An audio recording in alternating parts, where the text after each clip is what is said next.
Papadopoulos tells CNN Obama spy approached him in London and set him up. As if we didn't know, right? By Jim Hoff for the GatewayPundit.com. Former Trump campaign staffer George Papadopoulos was sentenced on Friday to 14 days in prison after being set up by the Obama deep state in 2016. Yeah, this was all a setup. George Papadopoulos went on CNN and ABC this weekend to discuss his role in the Spygate scandal. Papadopoulos told the liberal anchors about how he was set up by Obama spy Stefan Halper in London. George Papadopoulos, I received an unsolicited email from Stefan Halper, who I thought was a Cambridge professor, inviting me. So he reached out and I said, I want you to write a paper for me. I joined him after a week later over drinks at the hotel in London, where all of a sudden he pulls out his phone. Everyone has phones when they meet with me, and he places it in front of him, and he begins to tell me, so George, of course, hacking is in the interest of your campaign. Of course, the Russians are helping you. These open-ended questions, and of course you're probably involved in it too. That's correct, right? Papadopoulos was set up by the Obama DOJ. Of course, the liberal media is ignoring this development because it does not conform to their biased and inaccurate reporting against the Trump administration. The liberal mainstream media can never be trusted. They completely ignore this stunning development. Dan Bongino weighed in on this Papadopoulos confession on Fox and Friends. Dan Bongino, this is one of the most grotesque acts of media malfeasance that I have ever seen.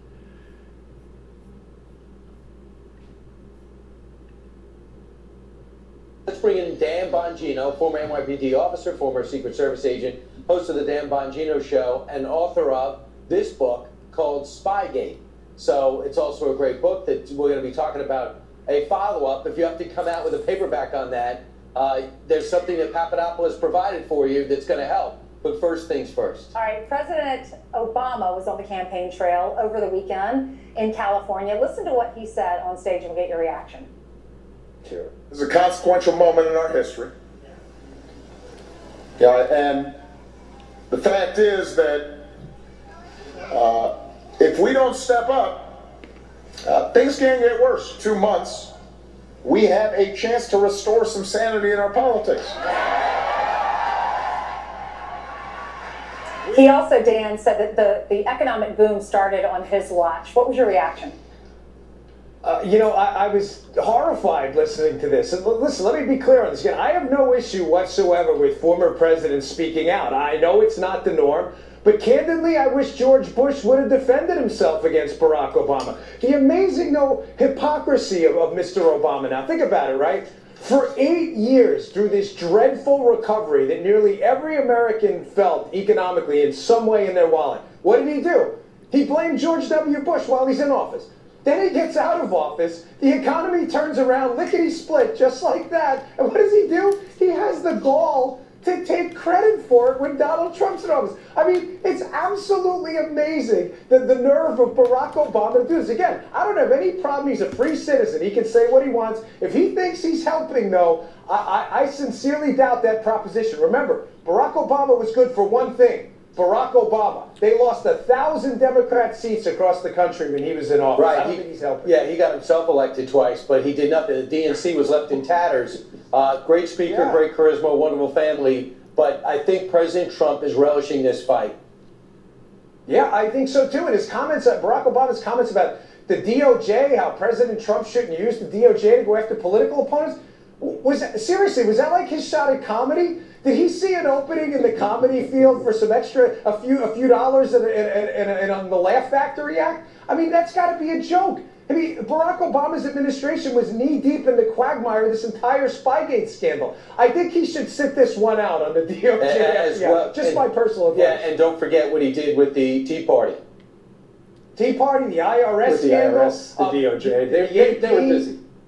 Fast and No, Furious? I mean, the AP, the phone records tapping, it went on and on and on. The litany of scandals is 3-4 pages long. Right. Well, the scandal we're talking about right now on all the channels is the Russiagate thing. And it was last week that George Papadopoulous was sentenced to 14 days in jail because he wound up telling the FBI something that was not true.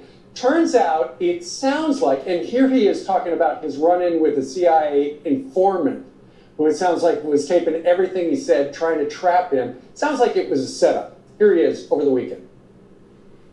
I received an unsolicited email from Stephen Halper, who I thought was a Cambridge professor, inviting me. So he reached out to me and he said, I want you to write a paper for me on your expertise. I joined him about a week later over drinks at the Sofitel in London, where all of a sudden he pulls out his phone. Everyone has phones when they meet with me.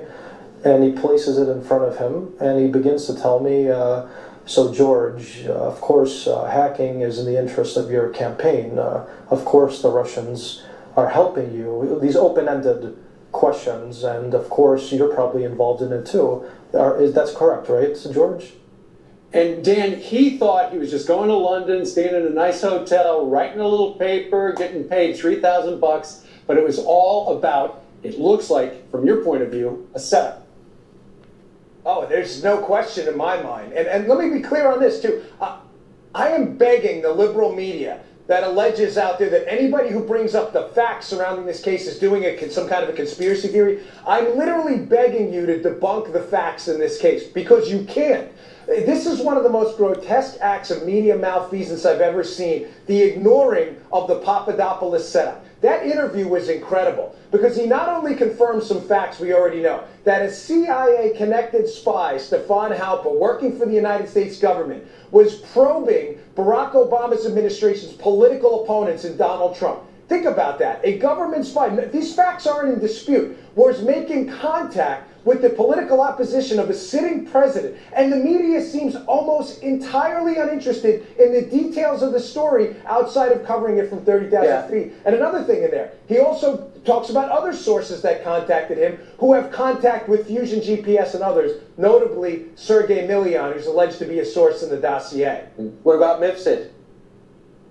Mifsud, I mean, an absolutely mind-blowing revelation this weekend. Joseph Mifsud, the guy who initially contacts Papadopoulos about the alleged Russian information on Hillary, Mifsud, it turns out, may not even be alive. This has, again, been reported in The Hill. It's not my information. The DNC's been looking for him as part of a lawsuit. They can't find him and came out and said, in fact, and I'm quoting, that he may be deceased. Again, I'm not alleging anything conspiratorial. It could have been entirely natural. He could still be alive. I'm just saying, does anybody find it odd that the guy who started this whole thing, this Maltese professor, Mifsud, nobody can find him? How about it the just fact seems that kind of strange. he was a World Cup executive, a FIFA executive? When did Christopher Steele make his name with FIFA? Could Christopher Steele and Mifsud have some type of long-term relationship? Christopher Steele has connections with a lot of people, Brian. Also with, he may have connections with Milian as well, through Oleg Deripaska. They were at it. I mean, the connections in this go deep. But the Mifsud may be deceased line, you know, again, I'm begging the media, go find Mifsud. We'd love to hear from him. The headline this week could be that the president will declassify some of the FISA application information, and then we'll have a better idea what happened. Dan Bongino joining us today from Florida. Thank you, sir. Thanks, guys. Thank you. All right, let's hand it over to Jillian Westman. That's very interesting, you know. Bongino covered a lot, yeah, and he said it's very strange that Mifsud is gone missing, but when he said that Obama was setting up spies to set up people from the Trump campaign, I mean, that's, you know, I mean, this is all going to come out, mind you. Yeah, this is all going to come out eventually. And there's going to be hell to pay when this does, with documentation, facts, you know? Yeah. Let me know what you guys think in the comments below. And again, thank you so much for watching.